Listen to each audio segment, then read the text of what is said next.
Le management de projet est en pleine transformation et au cœur de tout ça, il y a un principe fondamental tiré du PMBOK7, la création de valeur. C'est une idée qui nous force à revoir complètement notre définition d'un projet réussi. Allez, on plonge dedans. Alors, imaginez la scène. Un projet est livré pile dans les temps, sans dépasser le budget d'1 €. Un succès, n'est-ce pas? On pourrait croire que oui. Eh bien, si on suit la nouvelle vision du PMI, la réponse est pas forcément. Et c'est ce paradoxe qui change absolument tout. Le PMBOK7 nous pousse à regarder plus loin que le bout de notre nez, au-delà du fameux triangle d'or, périmètre, délai, coût. Désormais, le succès d'un projet, ce n'est plus juste une question de bonne exécution. Non, c'est sa capacité à créer de la valeur, une vraie valeur concrète pour l'organisation. C'est un vrai changement de logiciel.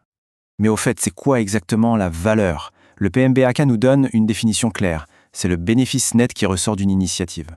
Ça peut être quelque chose de tangible, comme des revenus supplémentaires, ou d'intangible, comme une meilleure image de marque. Ce qu'il faut retenir, c'est que cette valeur devient notre nouvelle boussole, le véritable cap à suivre pour le projet. Et on arrive ici au cœur du réacteur. Le grand changement, c'est qu'on arrête de se focaliser uniquement sur les livrables, c'est-à-dire ce que le projet produit, pour se concentrer sur les résultats, c'est-à-dire ce que le projet accomplit. La différence peut sembler minime, mais en réalité, elle est énorme. Cette petite phrase, tirée directement du standard, résume tout. C'est le changement de mentalité qu'on nous demande. L'idée, ce n'est plus de se dire « on va construire un livrable », mais plutôt « on va atteindre un résultat ». L'objectif final, ce n'est plus l'objet, c'est l'impact qu'il va avoir. On nous demande de voir plus loin. Prenons un exemple tout simple pour que ce soit bien clair. Livrer un nouveau logiciel, ça, c'est la sortie. C'est le livrable.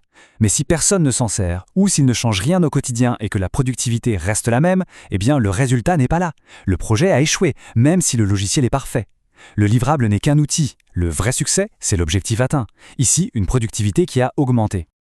Bon, maintenant, passons à la pratique. C'est super d'avoir cette nouvelle philosophie, mais comment on fait concrètement pour s'assurer que l'équipe projet garde bien le cap sur cette création de valeur du tout début à la toute fin du projet? Alors, le standard nous propose un plan en 3 étapes. Premièrement, bien comprendre le pourquoi du projet. Quelle est sa mission, sa raison d'être fondamentale?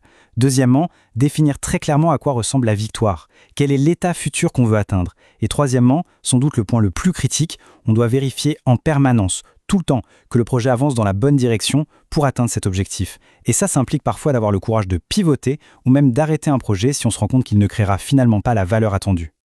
On termine donc sur une question à méditer. Au-delà des produits, des services ou des documents que les projets produisent, quelle est la valeur fondamentale qu'ils apportent? C'est le grand défi que le PMBOK7 lance à toute la profession. Parce qu'au final, repenser le succès, c'est avant tout repenser notre impact réel. Merci d'avoir suivi cette analyse.